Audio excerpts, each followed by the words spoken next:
man, physical media man, physical media man. What'd you buy? Was it something good?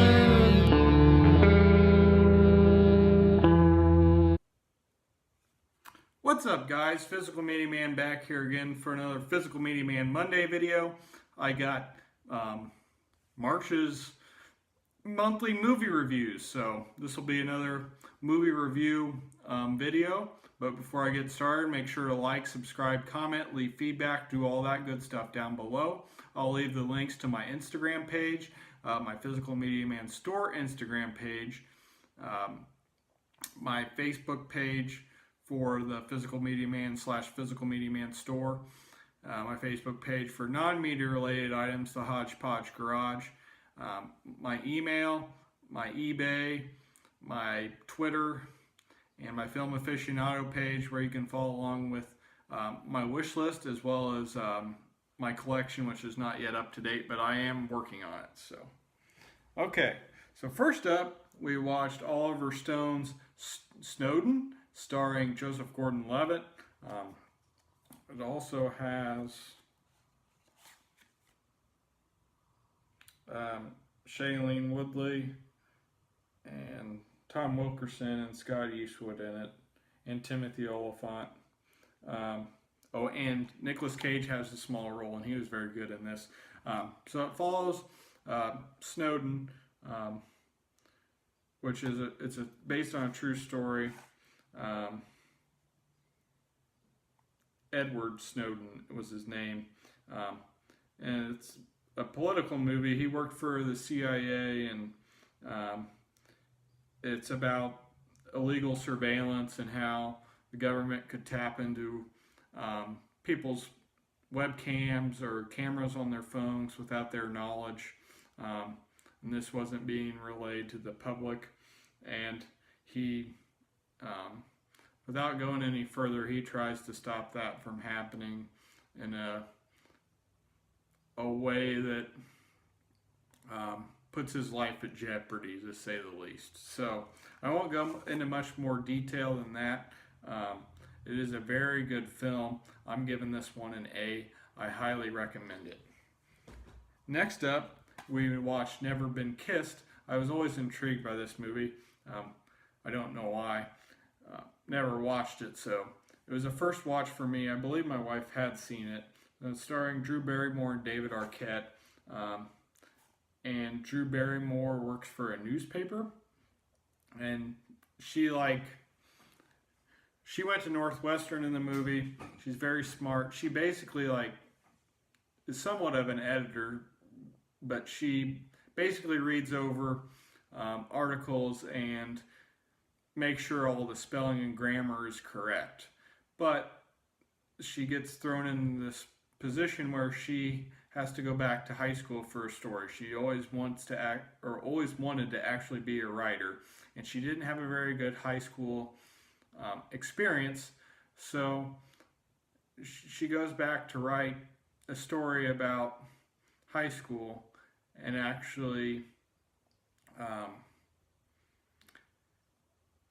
she goes back to write the story about high school, but she gets more focused on being a high school student again and trying to, so it's basically she has the second chance, so she tries to have a better experience than she did the first time. And also stars David Arquette as her brother, who he was very popular, basically the opposite of what Drew Barrymore was in high school. And he had a very good baseball career, but it was cut short because he got hurt. So he tries to go back and do the same thing. So it also has a very good supporting cast. Molly Shannon's in it, John C. Reilly, some other people, but I really enjoyed this one. I'm giving it a B. Okay, next up we watched The Maze Runner. I'm just going to go ahead and read this one. It says, in this heart-pounding survival thriller based on the best-selling novel, Thomas, played by Dylan O'Brien of MTV's Teen Wolf, wakes up trapped in a massive, ever-changing maze with a group of boys who have no memory of the outside world. Facing dangerous obstacles at every turn, especially the deadly grievers that roam the concrete corridors at night. Thomas and the others must race to piece together clues in order to discover their true purpose and find a way out before it's too late.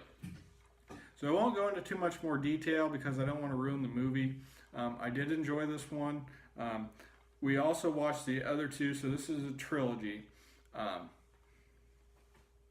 just going to go ahead and give you the scores because they leave off after the next movie, so it would be silly for me to go any further.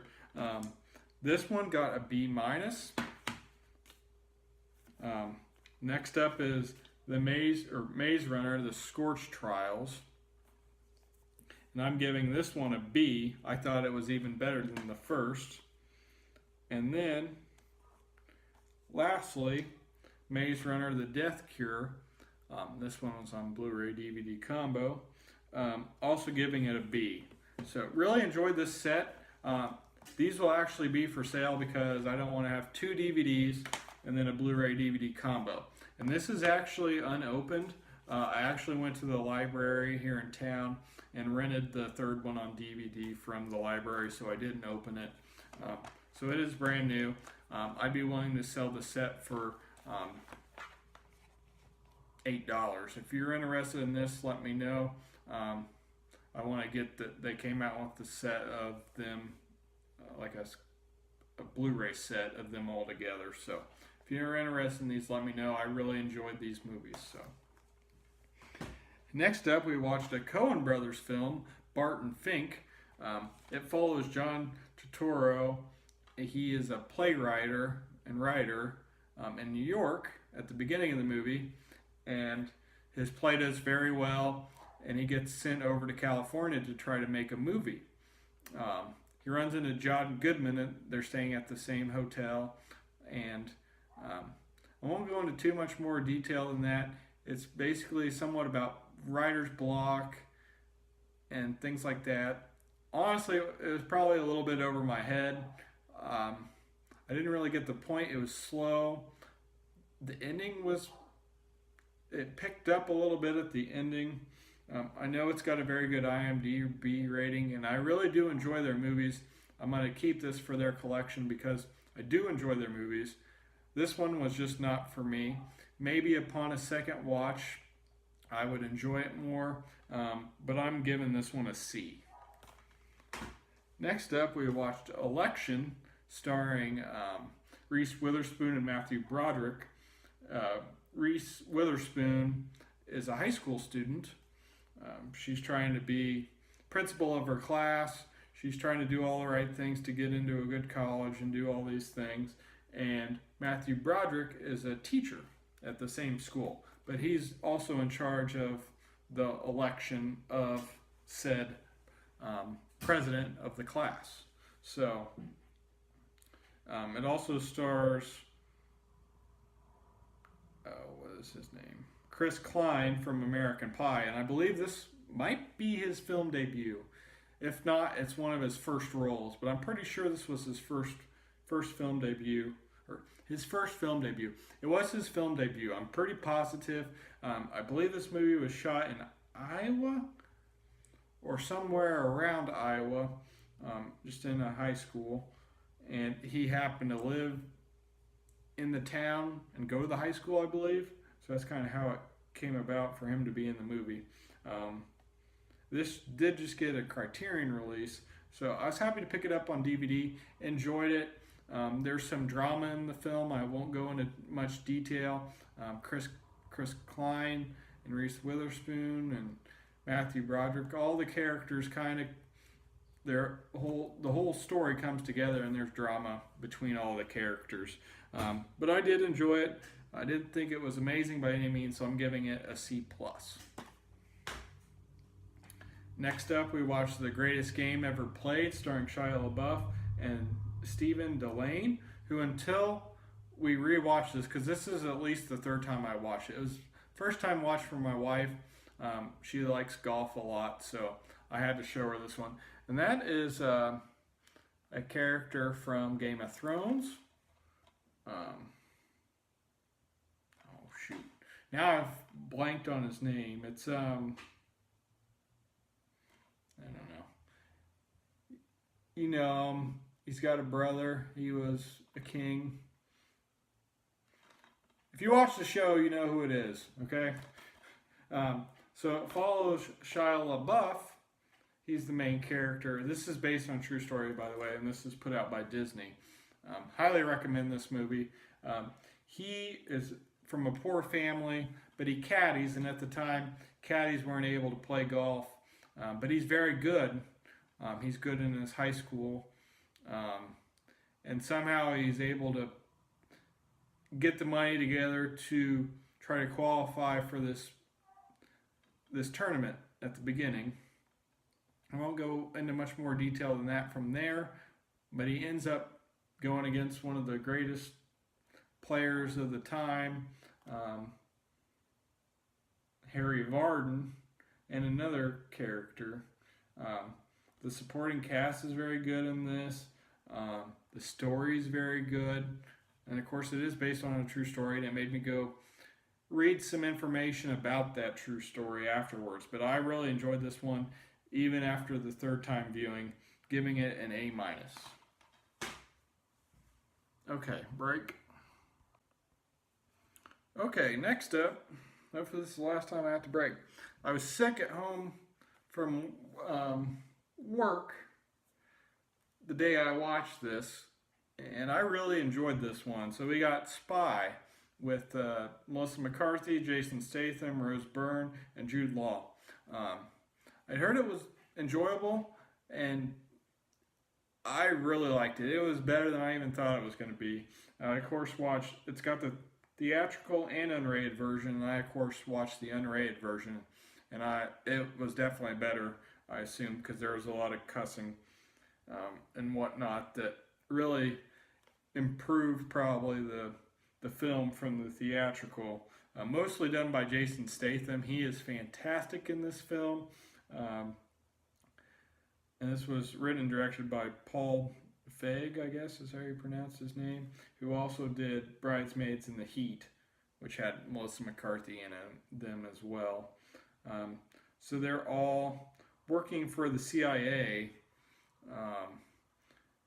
and Melissa McCarthy starts out basically as the voice in Jude Law's ear. She can see things either from his camera or from cameras throughout buildings,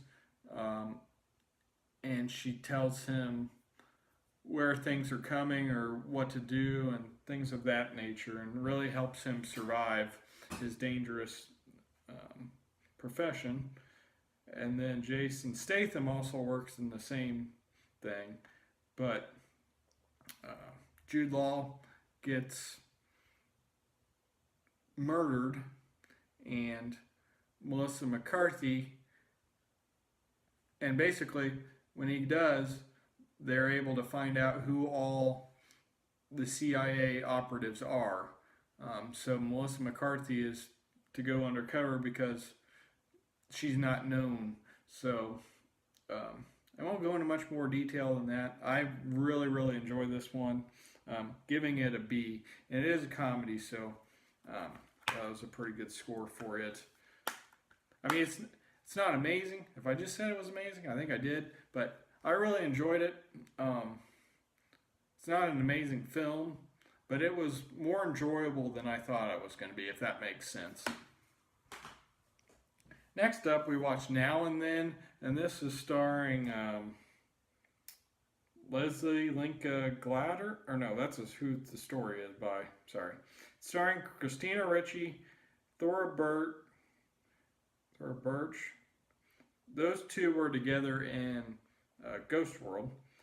Also has Gabby Hoffman, Ashley Aston Moore, Demi Moore, Rosie O'Donnell, Rita Wilson, and I'm missing somebody.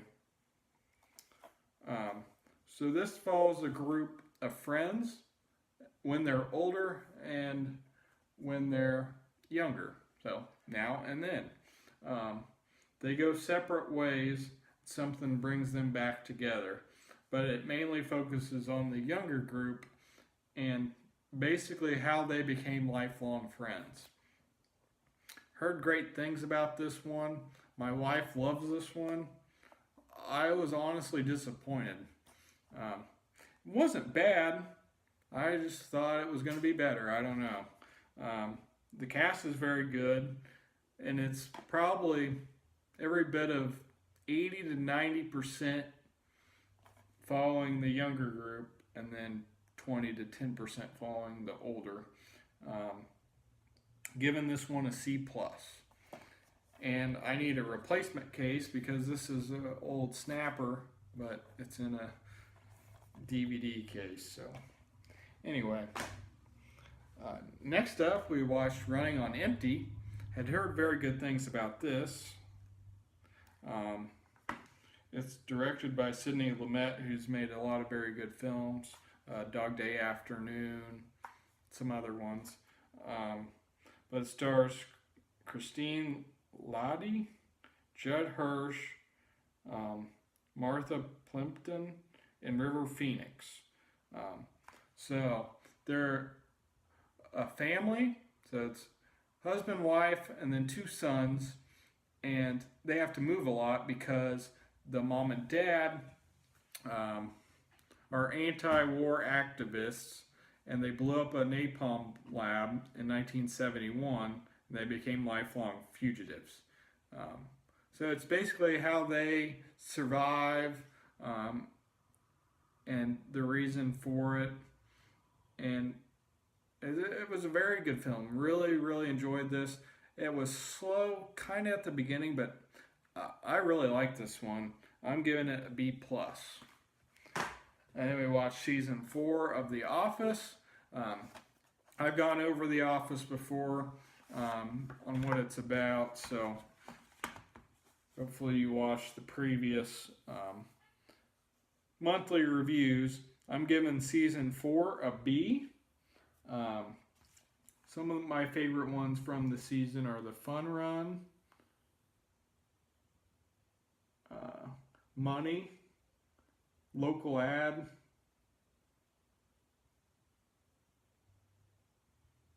Survivor Man, Dinner Party,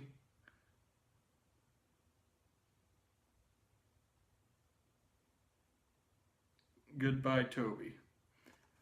Very good season though. Again, I kind of agree with Sean Chandler talks movies too much, that the second and third season are the best. But this is still a very strong season. Really enjoyed it. Really, the series as a whole, it makes you appreciate each season individually. But I'm giving that season a B. Next up, we watched The Prestige, directed by Christopher Nolan, starring Christian Bale, Hugh Jackman, Michael Caine, Scarlett Johansson, and David Bowie.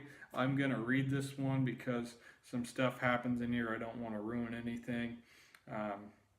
So 2 young, passionate magicians, played by Christian Bale and Hugh Jackman, are friends and partners until one fateful night when their biggest trick goes terribly wrong.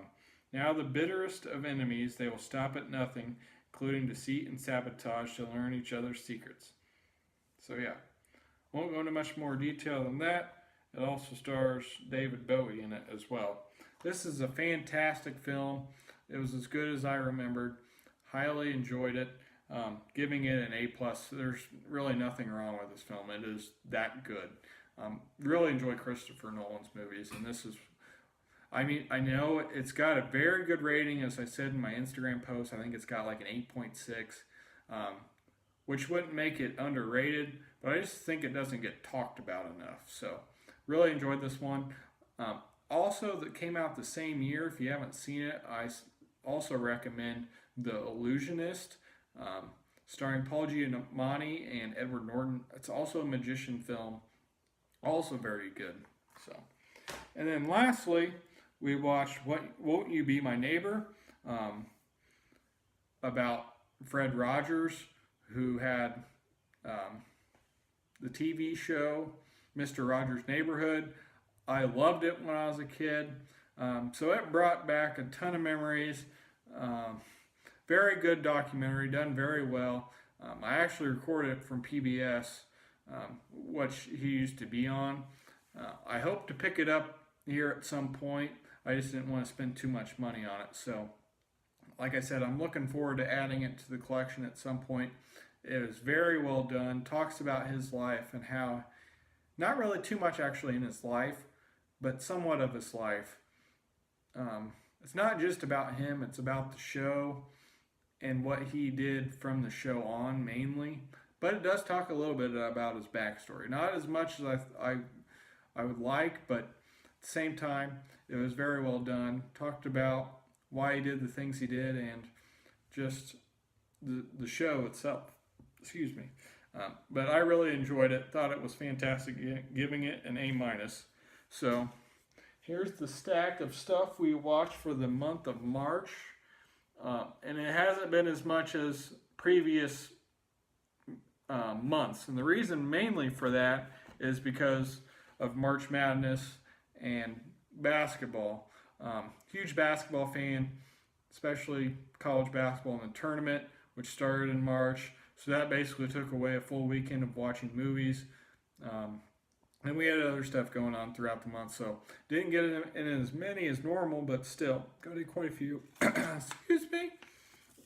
All right, so the ones I would definitely recommend, highly suggest, are Snowden, Never Been Kissed, Maze Runner, The Scorch Trials, basically all the Maze Runners movies.